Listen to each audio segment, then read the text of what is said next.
Welcome to Digging Deeper. Today I want to focus on the term front loading, which came up during my interview with Melinda. And as Melinda was saying it, I had to stop and ask her about it. So she defined it as a time for having discussions about students, preferably at the beginning of the school year, before the students even arrived. She mentioned that this was a great time to talk about the students' needs and get everyone on the team on the same page.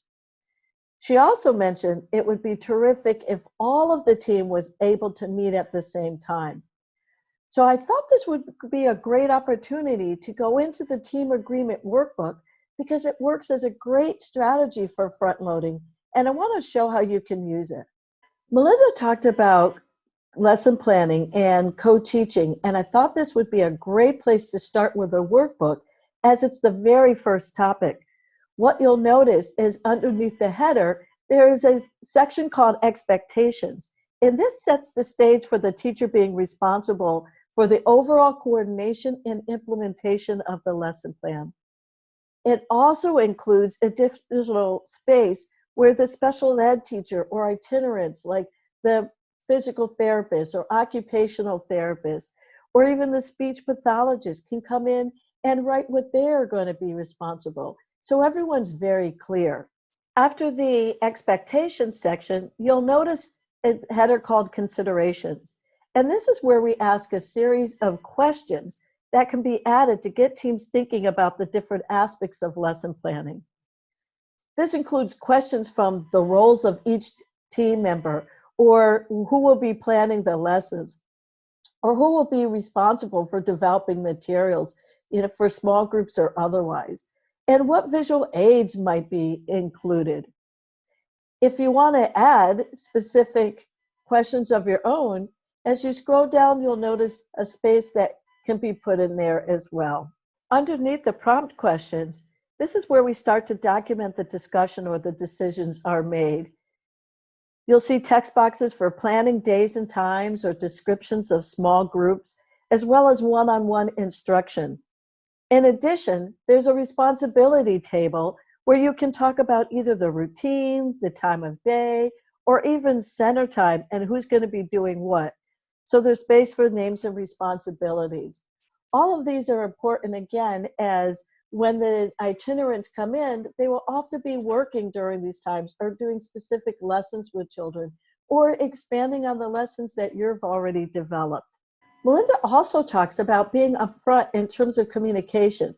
This is critical to ensuring children with IEPs or individual education plans, and actually all children, get the support they need. So let's go back to the team agreement workbook and see where this comes up and where we can front load here. The team agreement workbook has a topic called communications with team members, and it's located toward the end of the workbook. And similar to the other topics that we've discussed so far, you'll notice that it starts with an expectations section, which talks about communicating daily, with a focus on not only information as it relates to children and families, but also how team members can communicate with each other. And as often teams, we tend to get really close if we've got those strong relationships in place. We start sharing information that may or may not be okay to share with others outside of the team. So you'll notice one other thing about this topic is that it has additional expectations because we know that each organization has different dynamics in it. You have the ability to add or delete additional expectations as needed. Similar to other topics in the consideration section, there are questions for the team to think about. So this has important information, such as how will we share with each other, and how often will people be updated when there's new information. We also included what information would be considered comfortable sharing with other members outside of the team, or what information would be considered off limits. And we truly know that every member's contribution is important. So we want teams to think about what processes will be put in place to ensure that every team member's voice is heard.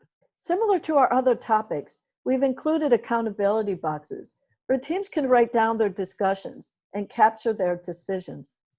But we didn't stop there.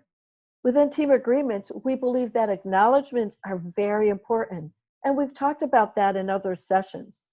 So we actually have a section in the workbook around acknowledgments or love languages. And this too has question prompts, such as, how do you like to be acknowledged? Or what makes you uncomfortable?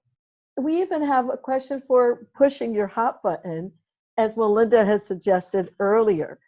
And because she said you might want to start with that, you can actually make that your very first question for the question prompts.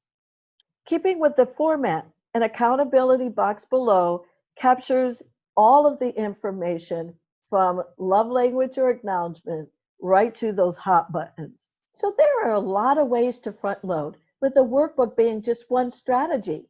If you go to the resource page on the website, you'll find a free template that you can download and use that to develop your own topic or agreement to start off with. And so that's it for today. But before I leave, I just want to reach out and say thank you, Melinda, for sharing your wisdom. And to all of you, I thank you as well for joining me. As I always say, reach out. Let me know your thoughts.